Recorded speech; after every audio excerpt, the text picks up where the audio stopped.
Hello my dear friends, welcome back to my channel tutor at your home. Friends, आज जो poetry हम cover करने वाले हैं उसका नेम है रेन ऑन द रूफ, जो कि चैप्टर 3 का पार्ट है। अगर हम इसके पोएट की बात करें तो इसके जो पोएट हैं वो है गॉड स्किनी, जो कि एक अमेरिकन लॉयर थे और पोएट भी। उन्होंने इस पोएम में अपनी मेमोरीज़ के बारे में बताया है कि कैसे जब बारिश आई और बारिश की बूंदें जब रूफ मतलब जब छत पर गिर रही थी तो कैसे वो पुरानी यादों में खो जाते हैं, उसके बारे में उन्होंने एक्सप्लेन किया है। यहाँ पर ब्लू बॉक्स में हमारे लिए क्या लिखा हुआ ये भी पढ़ लेते हैं कि when the sky is covered with dark clouds and it start raining, have you ever listen to the patter of soft rain on the roof. मतलब जब कभी पूरा आसमान डार्क क्लाउड से भर जाता और बारिश शुरू हो जाती है तो कभी आपने रेन की पैटर मतलब उसकी आवाज़ को सुना कि वो कैसी होती है? क्या उसको सुनते वक्त आपके दिमाग में कोई थॉट्स आए? क्या पुरानी यादें आई? तो ये जो मेलोडी है नेचर का, ये आपको किस चीज़ की याद दिलाता है? और यहाँ पर पोएट को किस चीज़ की याद दिला रहा है, उसको क्या फील हो रहा है, वो क्या ड्रीम कर रहा है इस रेन की आवाज़ को सुनकर। तो पहला स्टैंजा पढ़ लेते हैं। When the humid shadow hover all over the starry sphere and the melancholy darkness gently weeps in rainy tears, what a bliss to press the pillow of a cottage chamber bed and lie listening to the patter of the soft rain overhead। यहाँ जो आपको दिया है first line में, first line ऐसे open हो रही है कि जिसके अंदर क्या बता रहे हैं पोएट, डिस्क्राइब कर रहे हैं एक रेनी नाइट को, एक ऐसी रात जो जब क्या हो रही है, बारिश हो रही है और उस समय क्या होगा, ये ह्यूमिड शैडो होवर कर रहे हैं। ह्यूमिड शैडो यहाँ पर क्या है कि मॉइस्चर से भरे हुए क्लाउड्स, पानी से भरे हुए क्लाउड्स जब हवा में मूव कर रहे हैं इधर उधर, तो इन्होंने क्या कर लिया है, पूरे स्काई को, पूरा स्काई स्टेरिस्फियर का मतलब है यहाँ पर जो तारों भरा आकाश था उनको क्या कर लिया, इन इस डार्क क्लाउड ने कवर कर लिया। और ये जो क्लाउड्स हैं अब रेडी हैं बिल्कुल बरसने के लिए। तो जो क्लाउड हैं वो पूरी तरह चारों तरफ फैल गए हैं और उन्होंने पूरे स्काई को क्या कर लिया है, कवर कर लिया है। और ये जो लाइंस है ये क्या डिस्क्राइब कर रही है हमको, एक मतलब सैड नेचर डिस्क्राइब कर रही है।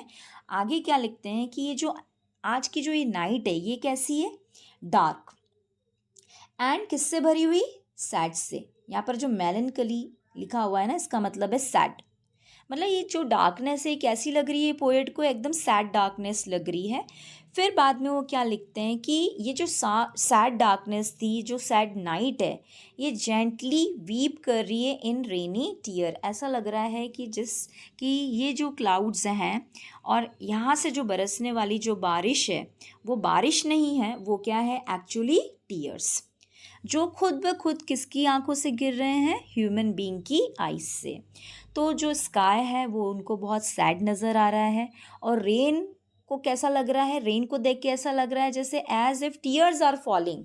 ऐसा लग रहा है कि सीधे सीधे क्या गिर रहे हैं स्काई से, टीयर्स, ह्यूमन बीइंग की आइज से।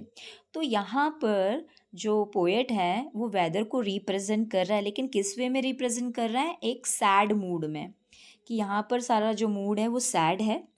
फिर वहाँ पर जब वो थक गया, उसको सब ये मूड पसंद नहीं आ रहा है, तो वो क्या सोच रहा है कि यार ये तो मतलब मैं अपने आप को कैसे चीयर अप करूँ, तो मेरे लिए क्या जॉयफुल हो सकता है। पोइट ये सोचता है कि इससे तो अच्छा मैं पिलो में जाकर अपने पिलो को लूँ और पिलो में अपना हेड बरी करके अपने कॉटेज में जाकर सो जाऊँ और इस सॉफ्ट वॉइस को क्या करूँ, सुनता रहूँ, जो कहाँ गिर रही है, रूफ पर। क्या बोल रहा है कि what a bliss to press the pillow, मतलब इससे तो अच्छा, मतलब उसको कुछ अच्छा नज़र नहीं आ रहा, तो वो क्या कह रहा है कि इससे तो अच्छा मैं कहाँ जॉय फील कर सकता हूँ, यहाँ पर इतना सैड सैड हो रहा है तो मुझे जॉय कहाँ मिलेगा, जब मैं अपना पिलो में अपना फेस को बरी कर लूँगा और अपने कॉटेज चैम्बर मतलब बेड में चला जाऊँगा एंड वहाँ जाके सो जाऊँगा एंड लाए, और किसको लिसन करूँगा, पैटर मतलब बारिश की गिरने वाली आवाज़ को सुनूंगा, जो कहाँ गिर रही है, ओवरहेड। ओवरहेड का मतलब है रूफ के ऊपर। तो वो ये चीज़ प्रिटेंड कर रहा है यहाँ पर, ये चीज़ प्रिटेंड कर रहा है कि वो एक्चुअली में क्या चाहता है। वो सैड है और पुरानी यादों में खोना चाहता है और सिर्फ वो अपने बेड पर चैम्बर में रहना चाहता है और इस आवाज़ को आंखें बंद करके सुनना चाहता है। फिर आगे लिखते हैं कि every tingle on the shingle अब has an echo in the heart, मतलब हर शॉट, टिंगल मतलब शॉट और शिंगल मतलब है रेक्टेंगुलर वुडन टाइल्स, है ना। जब हर एक बूंद जब इस वुडन टाइल्स पे गिर रही है तो वो क्या कर रही है, एक साउंड, रिपीटेड साउंड। इको का मतलब क्या होता है, मतलब जब इको का मतलब क्या होता है, जब आप बोल रहे हो तो मतलब एक और साउंड प्रोड्यूस होगा। तो यहाँ पर क्या हो रहा है कि उस बारिश से एक इको साउंड प्रोड्यूस हो रहा है, किसमें, उसके हार्ट में। जब ये बारिश कहाँ गिर रही है, रूफ के ऊपर। तो ये साउंड जो है पोएट के ऊपर एक बहुत गहरा इम्पैक्ट डाल रही है जब वो उस साउंड को लिसन करता है और उसके माइंड में क्या स्टार्ट हो जाती है, इमेजिनेशन। क्या इमेजिनेशन, थर्ड लाइन में देखते हैं क्या लिखा है, and 1,000 dreamy fancies into busy being start. Dreamy fancy का मतलब है यहाँ पर है डिफरेंट स्वीट ड्रीम्स, अलग अलग उसके ड्रीम्स उसको आ रहे हैं। एंड बिजी बीइंग का मतलब है ह्यूमन बीइंग। एंड यहाँ पर ह्यूमन बीइंग कौन है, ह्यूमन बीइंग खुद पोएट है ना। तो जब ये बारिश इस तरह से गिर रही है तो पुरानी यादें उसकी माइंड में क्या कर रही है, आ रही है और बहुत सारे ड्रीम्स, स्वीट ड्रीम्स क्रिएट कर रही हैं। और वो किसके अंदर इन्वॉल्व होते जा रहा है, पुरानी यादों के अंदर। And 1,000 recollection weave their air threads into woof. और पुरानी यादें क्या कर रही है, जैसे एक कपड़ा बुना जाता है, यहाँ लिखा है ना, weave their air thread into woof. जैसे बहुत सारे धागे मिलकर क्या बना लेते हैं, एक लूम बना लेते हैं। वूफ का मतलब यहाँ होता है the thread woven across the loom, मतलब थ्रेड से हम बूंद कर क्या बनाते हैं, एक कपड़ा बनाते हैं। तो ऐसे पुरानी यादों ने उसके दिमाग में क्या बना लिया है, घर बना लिया है। और ये सारी चीज़ें कब हो रही है कि जब वो ये क्या, मतलब ये चीज़ें कब हो रही है, जब वो क्या सुन रहा है, पैटर को सुन रहा है जो कहाँ गिर रही है, रूफ के ऊपर। As I listen to the patter of the rain upon the roof. So यहाँ पर इन 4 लाइनों में व्हाट ही इज फीलिंग, कि उसको ऐसा लग रहा है कि बहुत सारे स्वीट ड्रीम्स उसके माइंड में आ रहे हैं, पुरानी बातें, पुरानी ड्रीम्स उसके माइंड्स में आ रहे हैं।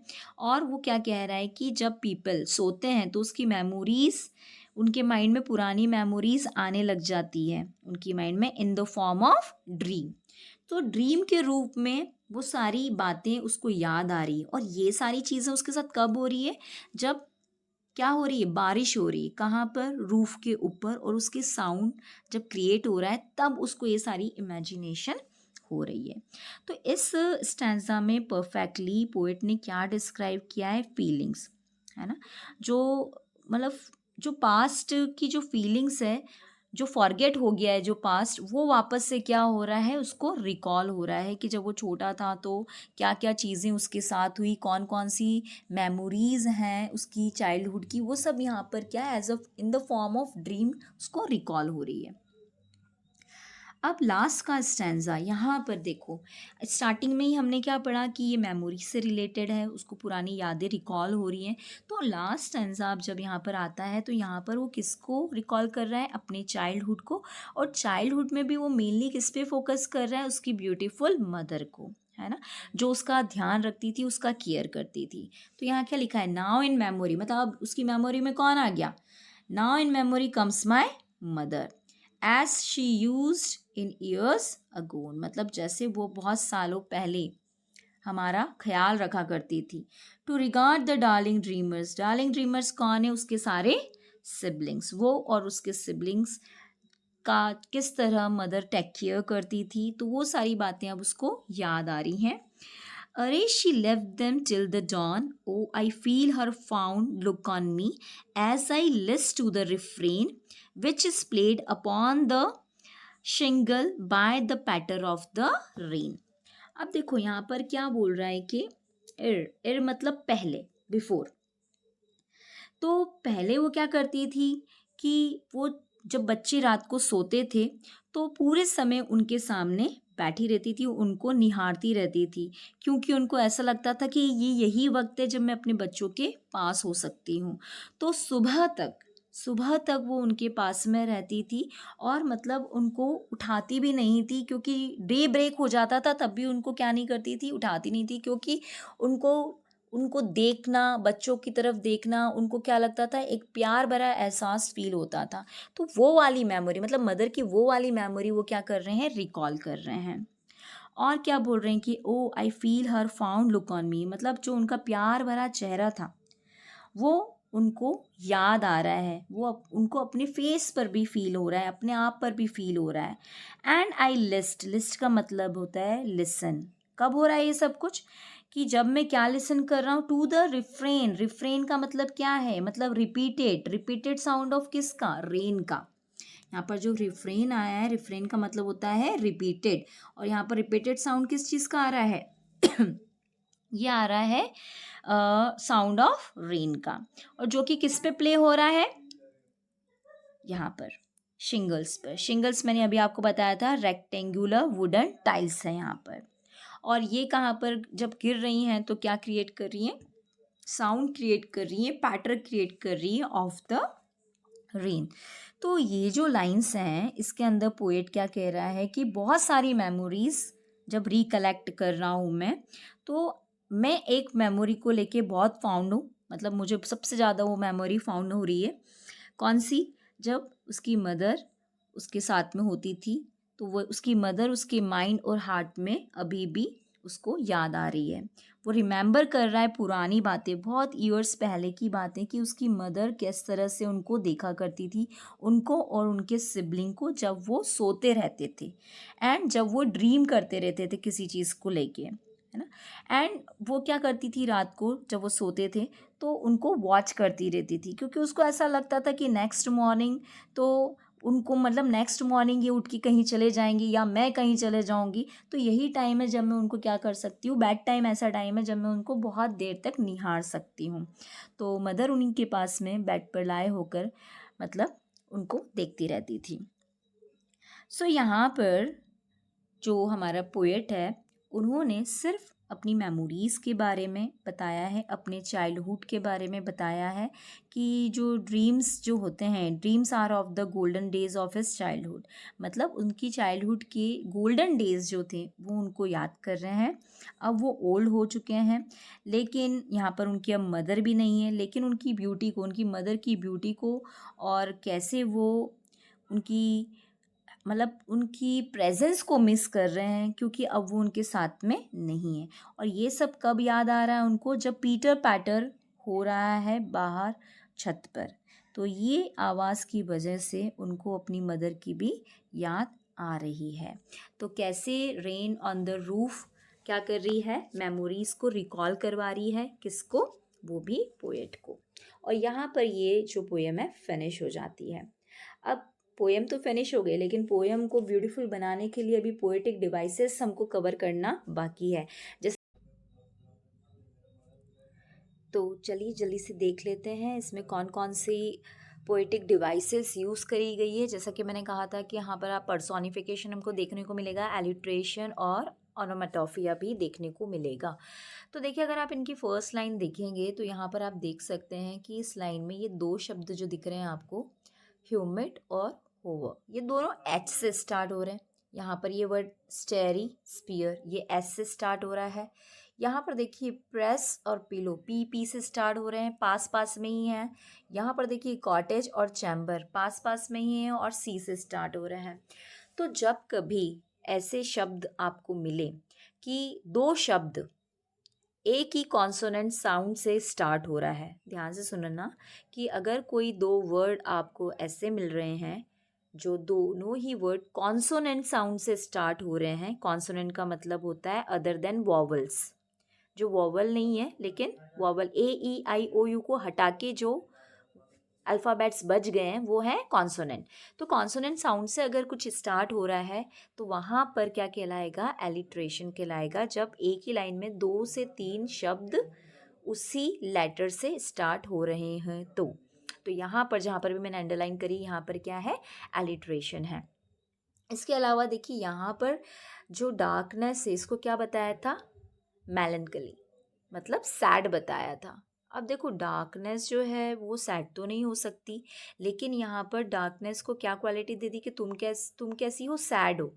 तो जब आप ऐसी क्वालिटी जो नॉन लिविंग को हम दे दें, मतलब जो लिविंग बीइंग की होती है लेकिन हम किसको दे देते हैं, नॉन लिविंग को दे देते हैं, तब वहाँ पर क्या होता है, तब वहाँ पर होता है पर्सोनिफिकेशन, है ना। पर्सोनिफिकेशन का मतलब ये होता है व्हेन आप पर्सोनिफिकेशन, एक सेकंड, जब आप अपनी क्वालिटी, जब आप किसी ह्यूमन बीइंग की क्वालिटी या लिविंग बीइंग की क्वालिटी किसी नॉन लिविंग थिंग को दे रहे हैं तो वहाँ पर पर्सोनिफिकेशन कहलाता है। अब ये वर्ड जहाँ पर भी ये पैटर पैटर वर्ड आ रहा है, तो ये पैटर का मतलब है साउंड, और किसका साउंड है, ये रेन का साउंड है। तो रेन की गिरने की आवाज़ है ये। तो जब भी कहीं पर किसी भी पोएम में मतलब साउंड की बात करी जा रही है या साउंड वर्ड को यूज़ किया जा रहा है तो वहाँ होता है ओनोमेटोफिया, है ना। तो यहाँ पर ये क्या है, ओनोमेटोफिया है। यहाँ पर देखिए, यहाँ पर भी क्या है, इसमें सेकंड स्टैंजा में अगर आप देखेंगे तो यहाँ पर आपको दिखेगा एलिट्रेशन। और बताओ, ये रहा एक और एलिट्रेशन, टी से स्टार्ट हो रहा है, तो यहाँ पर भी एलिट्रेशन है। पैटर, फिर से यहाँ पर क्या है, ओनोमेटोफिया है, तो यहाँ पर भी एलिट्रेशन और ओनोमेटोफिक का यूज़ है। लास्ट स्टैंजा में अगर आप देखेंगे तो यहाँ पर आपको memory, my, mother, M again alliteration, darling, dreamer, D again alliteration, then patter, onomatopoeia, then यहाँ पर दैम, टिल, दी, तीनों वर्ड कैसे स्टार्ट हो रहे हैं, टी से स्टार्ट हो रहे हैं, तो अगेन यहाँ पर क्या है, एलिट्रेशन है। तो ये सारी चीज़ें आप ध्यान रखिएगा। हो सकता है कभी आपको एग्ज़ाम में ये लाइन दे दी जाए और आपसे पूछ लिया जाए कि इस लाइन में कौन सी पोएटिक डिवाइस यूज़ हुई है, तो वो पोएटिक डिवाइस आपको बताना आना चाहिए। सो हमने यहाँ पर 3 जो हैं वो कवर करी हैं। एक तो हमने करी है एलिट्रेशन, हमने एलिट्रेशन को कवर किया। पर्सोनिफिकेशन था, और क्या था पर्सोनिफिकेशन के अलावा, ओनोमेटोफिया, ओनोमेटोफिया, ठीक है। तो ये सारी चीज़ें इसके अंदर थी। सो फाइनली ये जो पोएम है यहाँ पर फिनिश हो गई है। आई होप ये पोएम आपको समझ में आई होगी। अगर आपको समझ आई है तो जल्दी जल्दी से शेयर कर दीजिए, जल्दी जल्दी से लाइक कर दीजिए। तब तक के लिए मैं आपको बस इतना कहूँगी कि थैंक यू इस चैनल पे रहने के लिए, बने रहने के लिए। थैंक यू वेरी मच, और जल्दी से हम वापस आएंगे दूसरे चैप्टर के साथ। तब तक के लिए टेक केयर।